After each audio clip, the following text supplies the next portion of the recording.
Hey Internet, how's everybody doing this morning? Wanted to kick off 2023 with a little life update and a vlog, and I think I'll be doing these more often because I honestly love longer form media and it's a lot more fun, and sometimes I find myself having a bunch to talk about and not really knowing how to break it up into little videos. I'm gonna just do one long one instead. So as a lot of you guys know, I moved to Denver from New York City. 2022 is quite the adventurous year for me. I went on my first national tour with Stevie Stone, with Locksmith, with Prez, Jwell, Frizz. Peepo was there, my homie Barkley, the whole gang, and it was super dope going with Odyssey and getting to hit the stage, which is why I'm gonna be releasing this record in the next week called Stage Killer that I recorded when we had a couple days off from tour, and I was in Denver, back in April. And what's kind of exciting about the album is I've been stacking this music now for just about 2 years, which has really been an unbelievable experience for me in making the project. It's titled The Intern, and I'm super excited that it's going to be coming out on Universal. Shout out to UMG, to Bungalow, to Paul Ring, the president over there, and of course Kent Jacobs, who helped set up the whole thing. And for them taking a risk on me as an up-and-coming artist by giving me a distribution deal and allowing me to launch my new label, Sharp Pen Records. So I'm super excited about everything there. And it's been a crazy year. I mean, I'm coming up on a year sober. That'll be January 28th of this month. So I just celebrated 11 months, and I know a lot of my fans, friends, and family are super excited about that chapter of my life because, certainly everyone saw how wild it had gotten for me in the beginning of 2021.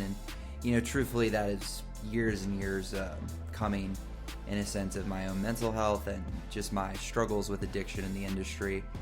I tell people all the time, one of the hardest things with recognizing addiction is when you're doing really good work, and I was doing strategy for Cash Money to Live Nation, did stuff for Mano.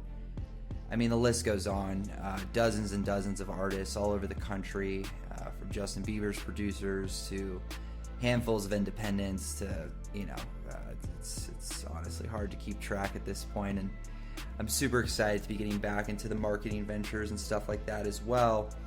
And I'll explain more of that in, later videos. And a special thanks to my partners, Ashoka, who's co-founded this new venture with me, and of course my brother Ish Ishmael, the Vibe King, who's been, riding with me since Miami, and we ran off to New York City together in 2016.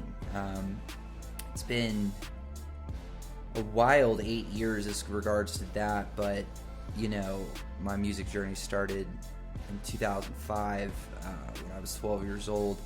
I started freestyling, so this has been about 17 years for me to get major distribution, and I'm just super excited to be able to bring my sound and everything I'm working on to a much larger audience.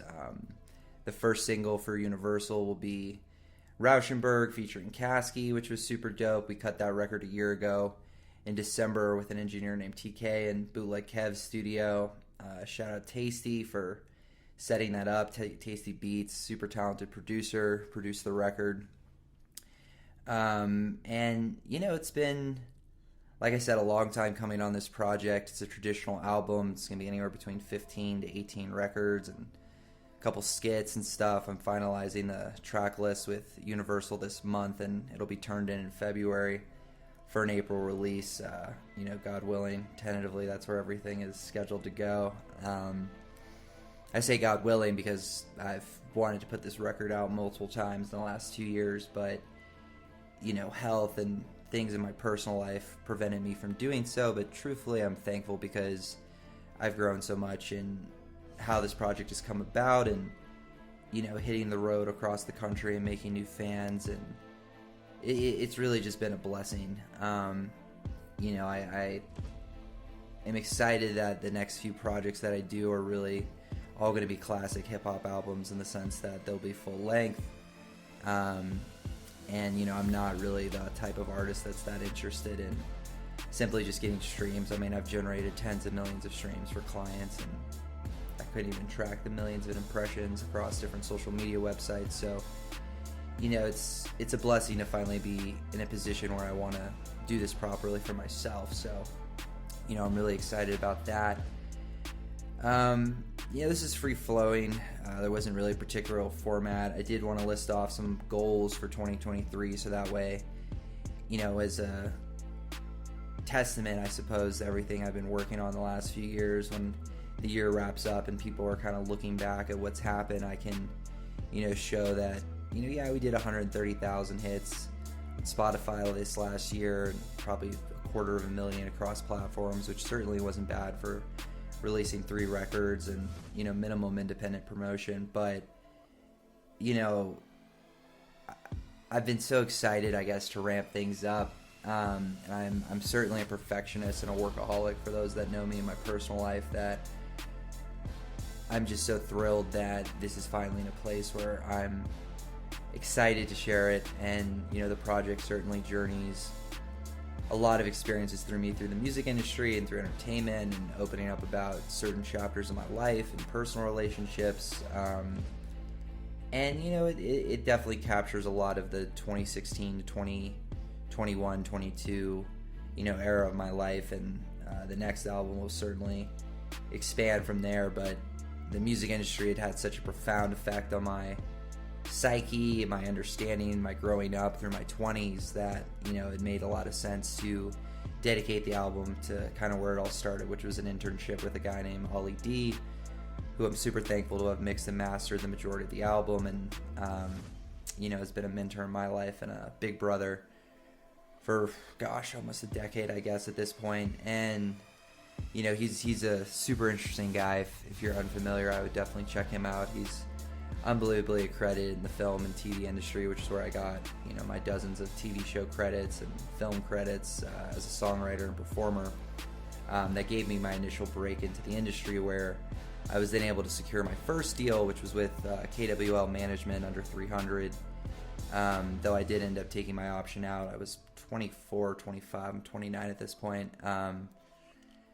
Mostly because I wasn't really ready for the majors. That was the brutal truth of it. And I knew that, but I signed the contract anyway. I was too excited. Fortunate that my lawyers were able to put an option in there, and I wasn't, I'd say benched, I suppose, forever. But it was a good learning experience, and it gave me a lot of time to focus on the marketing and strategy aspects of my career versus just strictly, doing my music. But as my music is my therapy, and it's something that I hold very dear to my heart, I was never really happy with just doing strategy and marketing, whether it was paying phenomenally or not.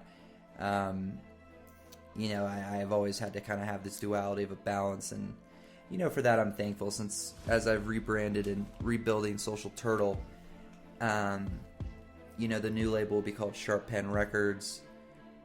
More on that to come, but I'm kind of thrilled that I've got half a dozen partners throughout the country, and a whole little brotherhood of people that's going to be bringing this vision to life in this next year and the years to come. So for those that I didn't name, thank you, and for those that were named, of course, thank you.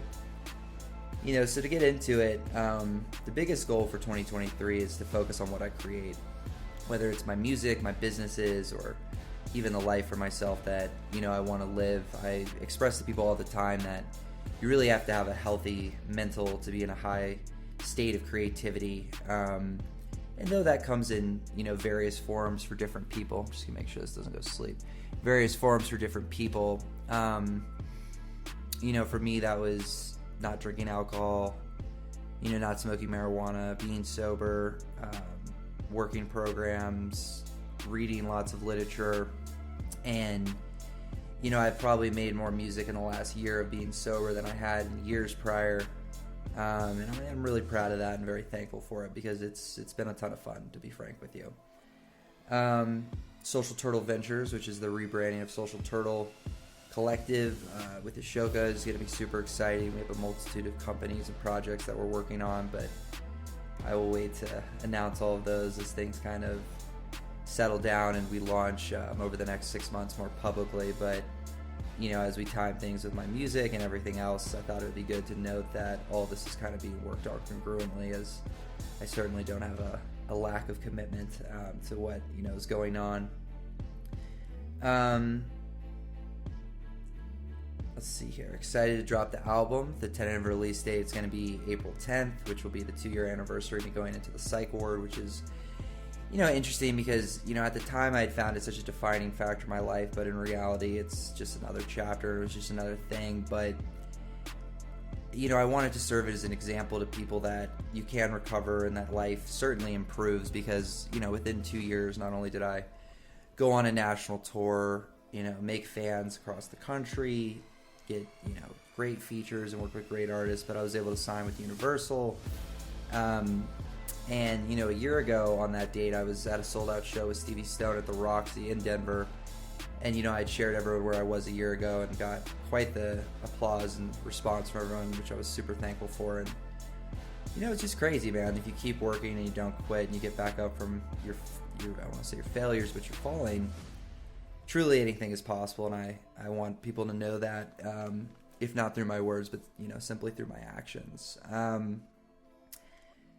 I would say one of my other goals is to start my master's. I have an undergraduate degree. I realize that's might come as a surprise to some people, since I was never really a traditional student, but my undergraduate degree was in sociology, which I ferociously love. And as I've been doing a lot of self-learning the last few months, I realized that though I doubt I will ever clinically practice, the knowledge of people and the knowledge of I have a feeling my focus will be in mental health and mental illnesses and things of that nature. I believe will properly serve me as I continue to gain a larger public platform, and can use that information to help people live healthier lives, and certainly for me to help understand my own mind and my own workings within the world. I've always believed that education, reading, and studying, whether it be in music or in traditional avenues, have served me greatly, and honestly just living a happier life. If you understand what's going on within and what's going on around you, you certainly have more of an opportunity to not only affect it, but to not be affected by it in a negative way, right? So, education is certainly power and a savior for me in that way. I've always enjoyed the Hamilton quote where he said he read and wrote his way out of hell, and I certainly, with my own struggles, find that to be a parallel to my life. So, if you find yourself in a tough position, reading, writing, consuming great podcasts, talking to friends as well, but things that people took the time to write down, or the intention of creating something such as a podcast, usually that means they have something to say of some substance or importance. Of course, there's a lot of noise out there now with the internet, but I certainly believe people's ability to critically think and dig. So, that I'm excited about. I'll definitely be putting together a tour recap. Stevie and I are going to be doing some videos here in the next little bit. I have some interviews scheduled with, people on my page and other pages as well that I'm super excited about, that are definitely going to be bringing a lot of cool things to light. I'll definitely be having to focus in the first 6 months of this year on talking about the entertainment business and the things I've learned, especially in the vein of digital strategy and, of course, in songwriting and, what it takes to be an artist that can get signed by a label, but, even after that, like what it takes for them to cut a budget, what those meetings look like. I'm going to be very thrilled to tell people a lot of proper, I don't want to say etiquette, but let's say decorum, and how going about these types of meetings or reaching out to powerful people in the industry, and it certainly is applicable in any industry, but specifically in the entertainment business, that I know a lot of artists are looking for that type of knowledge and that type of information so that they can operate in a professional business manner, which is something I certainly have a reputation for with any of the industry execs that I've, garnished a relationship with over the years. So, I look forward to talking about that and, a lot of demystifying the business. I was fortunate enough to get to speak at my old college, Miami University, that had recently launched a music business program, and they had me be a guest speaker, guest professor for a few of the classes. And, I've certainly followed up with the students after that, but, Miami's doing fantastic things and breaking into the vein of what the business is, but I do find it to be one of the most difficult businesses to get a traditional education in, because certainly not only does it change all the time, but a lot of the most powerful people in the music business are not very keen on press. I mean, some of them are, but the vast majority of them are. And I used to tell people a great rule of thumb is, if someone has under 5,000 followers on Instagram, the odds that they're a powerful executive is high. And if they have less than 50, they're one of the few executives that have decided to have a public platform. But people will say, well, why was that? Look, when you're making millions of dollars, tens of millions of dollars or more, social media or fame is a much cheaper way to commoditize your success than having the liquid cash and assets to live how you want. And to be frank, having a lower profile allows them to have some normalcy in their life that a lot of my celebrity friends with much larger platforms, whether it be in the hundreds of thousands or millions of followers, has long been forgotten in their day-to-day routine, right? So I look forward to exploring more of that and, speaking with some of my executive friends and industry friends and having them share their wisdom as well, because I certainly don't have all the answers, but I do have a pretty firm grasp on it, having consulted for all the majors and all the biggest independent labels as well. I'm very fortunate that life has put me in a position to be around a lot of great minds, because I certainly don't take that for granted.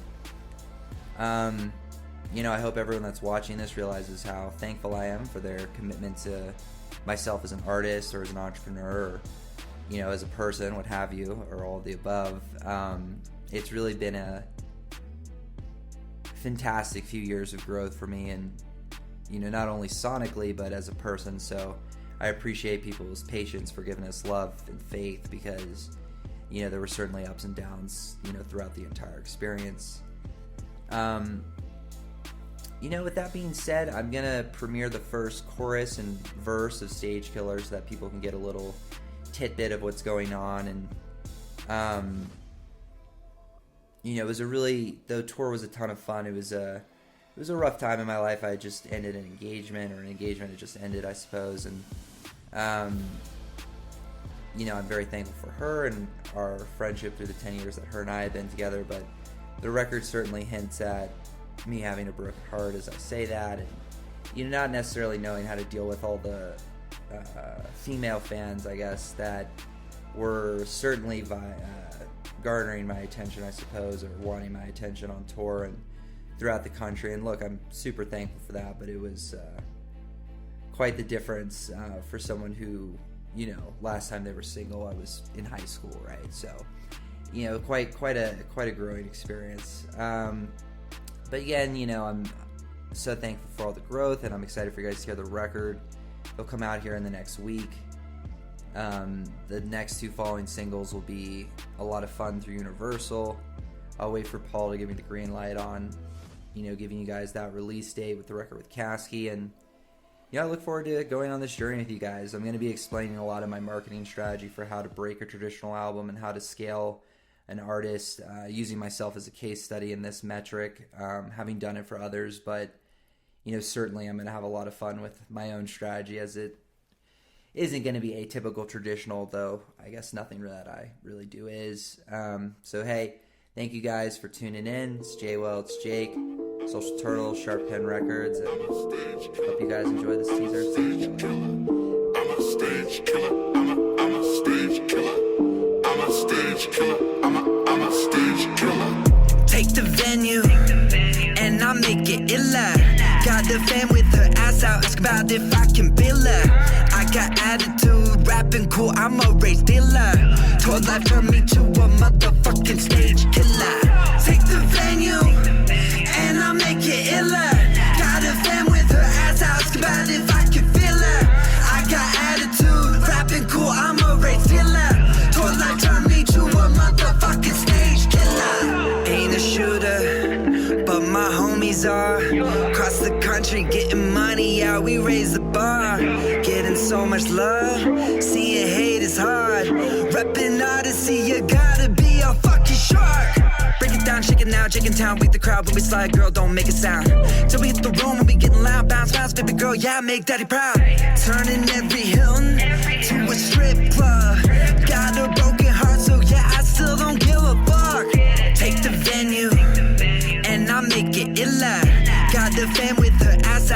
about if I can bill her. I got attitude, rapping cool, I'm a race dealer. Told life for me to